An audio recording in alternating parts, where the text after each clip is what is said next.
Buat santan dari kelapa, kelapa dibelah menjadi dua. Jangan lupa saling sapa dengan yang muda maupun yang tua.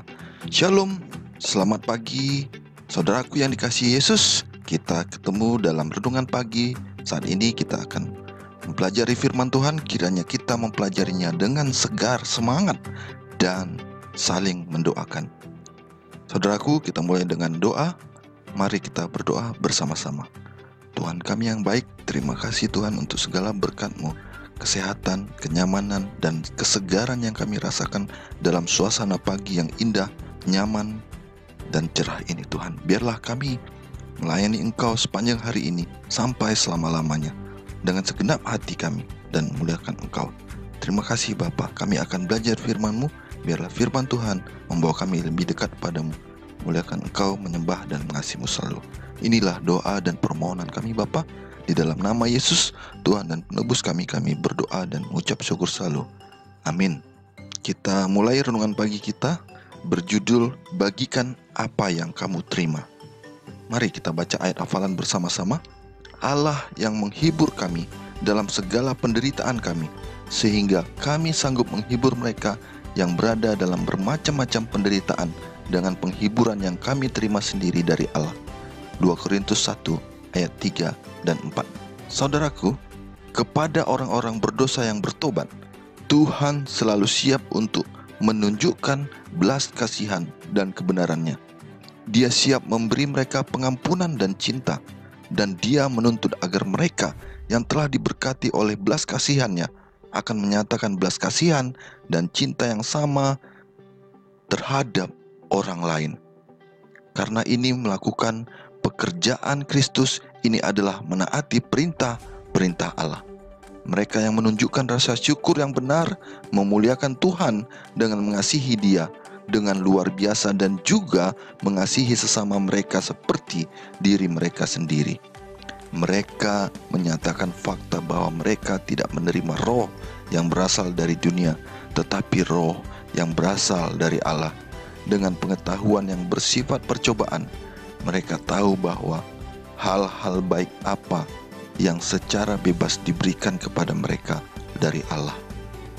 Karena mereka diterangi oleh Roh Kudus, mereka mengerjakan keselamatan mereka sendiri dengan takut dan gentar, mengetahui bahwa Allah lah yang bekerja di dalam mereka untuk kehendak dan untuk melakukan kesenangannya. Kristus berdiam di dalam jiwa orang percaya, sumber air yang memancar hingga kehidupan abadi.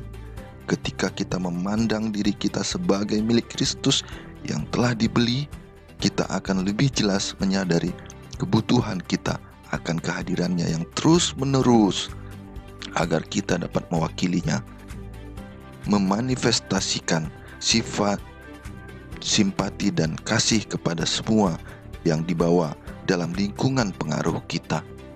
Hidup kita dituntut dengan tanggung jawab yang serius. Dan hanya ketika kita sepenuhnya dikuduskan kepada Allah, hanya ketika Dia membersihkan kita dan menempatkan hidup dan rohnya kepada kita, bahwa kita dapat dengan tepat mewakilinya kepada orang lain. Tanggung jawab kita meluas ke pikiran, kata-kata dan tindakan, serta untuk transaksi kita yang lebih besar di antara sesama manusia. Agar memenuhi hukum, kita harus menjalankan hukum emas dan melakukan kepada orang lain seperti yang kita ingin mereka lakukan kepada kita. Pengaruh kita harus disucikan oleh Roh Kudus Allah. Jika itu menjadi berkat bagi umat manusia, kita tidak perlu khawatir tentang apa yang akan kita lakukan minggu atau bulan atau tahun ke depan. Karena masa depan bukan milik kita. Satu hari saja adalah milik kita, dan selama hari ini kita harus hidup untuk Tuhan, memperindah karakter kita dengan iman kepada kebenaran Kristus. Satu hari ini kita harus ditempatkan di tangan Kristus dalam pelayanan yang serius, dalam semua tujuan dan rencana kita untuk dibimbing oleh-Nya. Satu hari ini kita harus melakukan kepada orang lain persis seperti yang kita ingin mereka lakukan kepada kita. Kita harus siap untuk mengucapkan kata-kata yang baik dari hati yang penuh simpati dan cinta. Dikutip dari buku Signs of the Times 11 Juli 1892. Saudaraku yang dikasihi Tuhan Yesus, terkait judul renungan pagi kita pada pagi ini, bagikan apa yang kamu terima. Saya senang membagikan kisah tentang seorang bapak penjual mie ayam yang ada di Thailand. Suatu hari ketika dia berjualan bersama anaknya, seorang anak laki-laki melarikan diri dari sebuah apotik, jadi dianggap pencuri obat dan vitamin dan dikejar oleh pemilik apotik tersebut. Anak itu tertangkap dan si ibu pemilik apotik memukul dia dan mengatakan, "Dasar masih kecil sudah mencuri," dan kata-kata kasar lainnya, makian lainnya. Tetapi dengan segera si bapak penjual mie ayam datang. "Stop," katanya, "jangan dipukul lagi." Apa yang dia lakukan? "Ini masih kecil sudah mencuri," kata si ibu. Apa yang dicurinya? Lalu si bapak penjual mie ayam melihat obat-obatan. Lalu dia bertanya, "Untuk siapa ini?" Si anak kecil tersebut memandang dengan penuh perhatian kepada si bapak dan mengatakan, "Obat untuk ibu saya." Lalu si bapak mengatakan, "Ini bu, uang pembayaran apotiknya."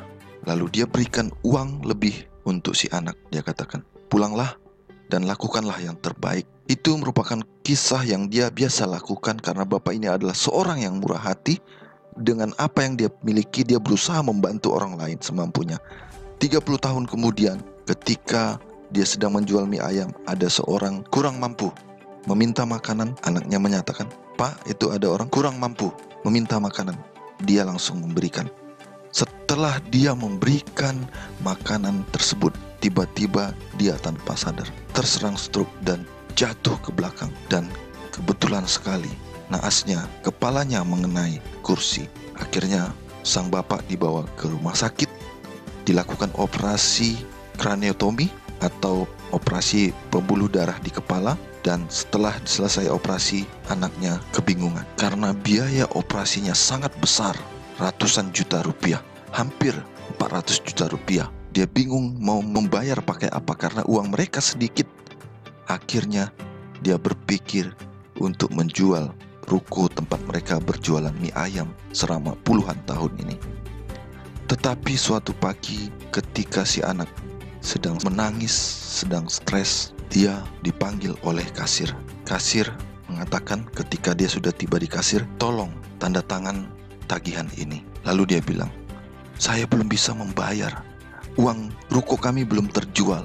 Lalu si kasir menyatakan, "Tanda tangan saja, semua sudah dibayar oleh orang yang pernah Anda tolong." Luar biasa sekali ketika kita tanpa pamrih memberi pertolongan. Tuhan tidak pernah diam. Pepatahnya adalah Gusti ora sare. Lakukanlah yang terbaik. Bagikan apa yang kamu terima dari Tuhan yang maha baik. Maka kasih karunia Tuhan, berkat Tuhan, dan segala yang terbaik dalam hidup kita akan ditambahkan Tuhan setiap hari. Demikian renungan pagi kita saat ini.